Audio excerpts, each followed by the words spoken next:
النادي الاهلي بيفوز على النادي المصري 4-0 وكابتن رضا عبد العال برده مش عاجبه.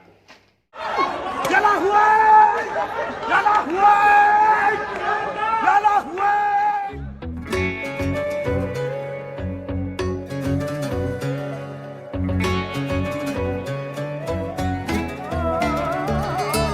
اهلا بيكم يا شباب في اخر اخبار اعظم نادي في الكون. طبعا كنا اتفرجنا على مباراه النادي الاهلي والنادي المصري في افتتاح بطوله الدوري العام اللي النادي الاهلي كسب فيها 4-0. المباراه دي توريك ان الاتحاد الافريقي اختار توقيت في الجون لمباراه السوبر الافريقي. تخيل معايا لو كانت المباراه دي هي اللي جايه، كانت اللعيبه اندمجت مع بعض وكانت المباراه دي هي اللي جايه، اكيد كانت فرقت. لان لو تلاحظ بدايه المباراه اول ربع ساعه او تلت ساعه كان نفس سيستم واداء مباراه اتحاد العاصمه الجزائري. اللعيبه برضو لسه مش متفاهمه، اللعيبه لسه مش واخده على الطريقه الجديده، لان ده السيستم اللي مستر كولر هيشتغل بيه. ديانج وامام عاشور في نص الملعب ومعاهم اي تالت بقى، كوكا، سوليه، مروان عطيه، اكرم توفيق، كريم نيدفيد، ايا كان. فكان لسه السيستم ده ما حصلش منه زي ما بيقولوا هارموني، خدت بالك؟ فكان لسه السيستم ده ما اشتغلش مع بعضه. فلو كانت المباراه دي المباراه هي اللي جايه وكنت انت بدات دي كاستعداد كانت فرقت كتير. نخش على طول في حدث المباراه عشان ايه ما اطولش عليك. بدأ النادي الاهلي بنفس تشكيل مباراه اتحاد العاصمه الجزائري من غير تغييرات باستثناء موديست مكان كهربا، لان كهربا كان موقوف. فنفس السيستم، نفس طريقه اللعب، نفس كل حاجه.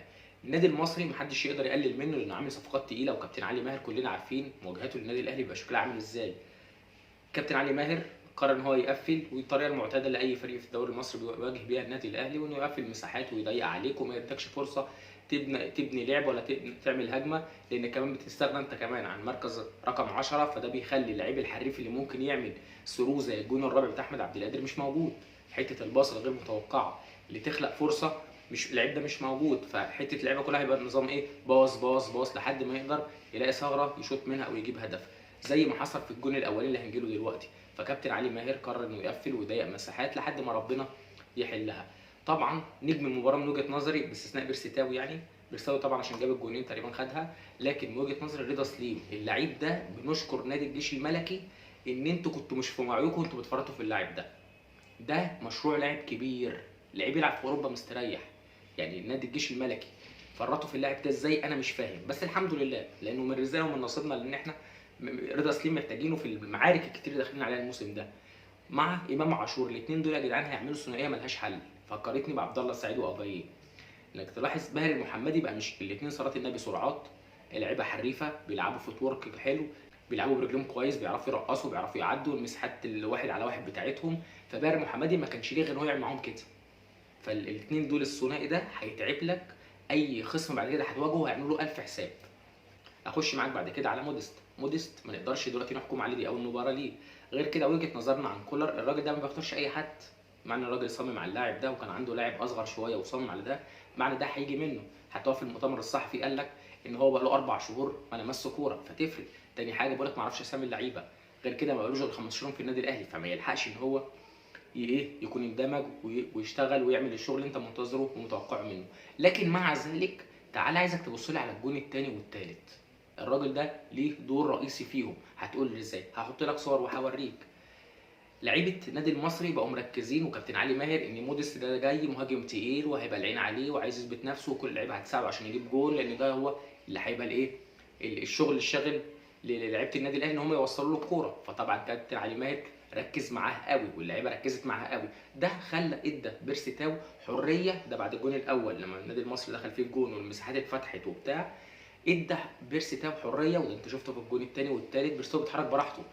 بص بقى الجون الثاني ده، هاني جري ده اثر لجوه حط لبيرسي تاو، بيرسي تاو بص هتلاقي الحته دي فيها 3 مدافعين، ده برده لعيبه النادي المصري واقفين غلط، يعني ده برده الوقفه دي لعيبه دفاع النادي المصري واقف غلط. بيرسي تاو القطه اللي خدها لورا ودى اللعيبه دول المصيف وهو فضل بالكوره لوحده.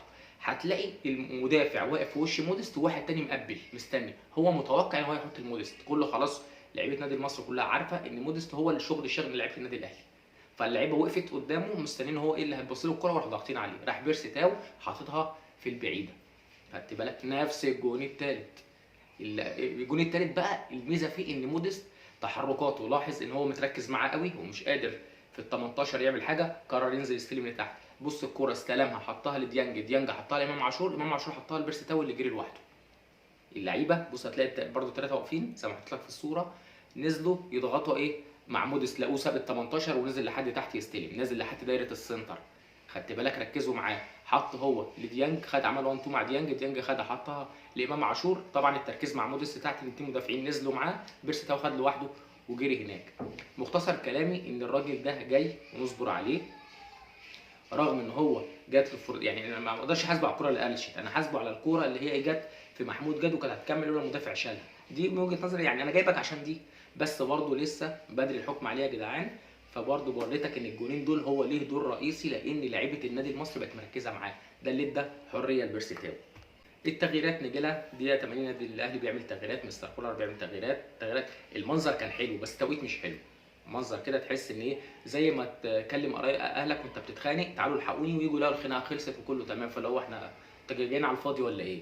منظر كده تحس ان ايه، فرقه كوماندوز نازله. الشكل كان شكله حلو، لكن كان محتاج بدري شويه، دقيقه 70 75 كانت محتاج يعني واحد زي كريم فؤاد كنت تبدره شويه.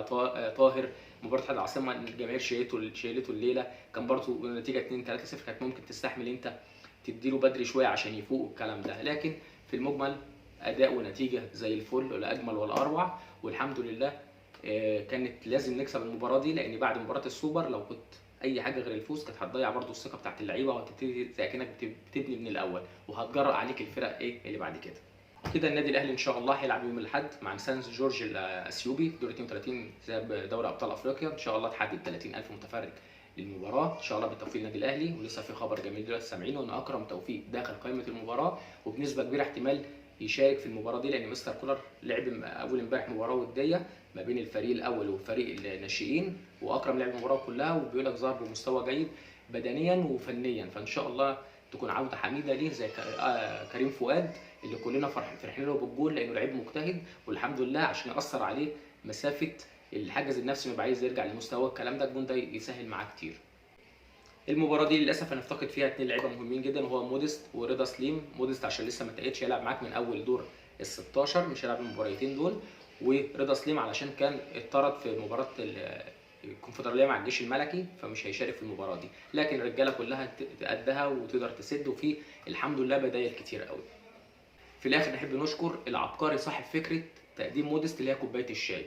كوبايه الشاي دي ام 3 4 جنيه جابت للنادي الاهلي فوق ال 100 مليون جنيه. شركه ليبتون بتعمل عقد رعايه مع النادي الاهلي لمده 3 سنين بسبب اللقطه دي. يعني المفروض اللي فكر في اللقطه دي بصراحه يتكافئ، لان هو دخل للنادي الاهلي ملايين من الهوا من وجهه نظري. يعني شركه ليبتون دلوقتي تفكر تقول لك تخيل لو اللقطه دي كوبايه الشاي كان عليها علامه ليبتون، شوف كان راح حته ثانيه، ولا احسن ولا اروع كاعلان. يعني ده يوريك قدام فكره تقديم الصفقات، بدل ما هي مجرد برومو ممكن يبقى اعلان لشركه من رعاه للنادي الاهلي، بدل ما هو مجرد دقيقتين 3 اللعيب بيطلع يظهر بالتيشيرت وخلاص. لا، ممكن الافكار دي تتطور، يتكلف ملايين بدل ما هو بيبقى امكانياته محدوده، لا يكلف ملايين زي ما بيكلف اي اعلان، ومنه تقديم للاعب ومنه للعلامه التجاريه دي ايه اعلان ودعايه. فده يوريك ان قدام ممكن الموضوع يتطور يبقى ليه شكل تاني خالص فكره تقديم اللاعبين في النادي الاهلي. فالف شكر وتقدير لصاحب الفكره دي، لان بصراحه دي اللي يقول لك ايه، فكره جابت لك فلوس من الهوا من وجهه نظري يعني. فالحمد لله. بس كده ده اللي كان عندنا النهارده، ونتقابل ان شاء الله بعد مباراه يوم الاحد باذن الله. والنادي الاهلي عامل برضه اداء ونتيجه، علشان الماتش ده بصراحه ماتش مباراه المصري عدل المزاج، فنتمنى بقى الفتره الجايه ايه مزاجنا يتعدل، علشان كده ايه تبقى الدنيا حلوه، يبقى موسم ان شاء الله باذن الله زي الفل من اوله. اشوفكم على خير، السلام عليكم.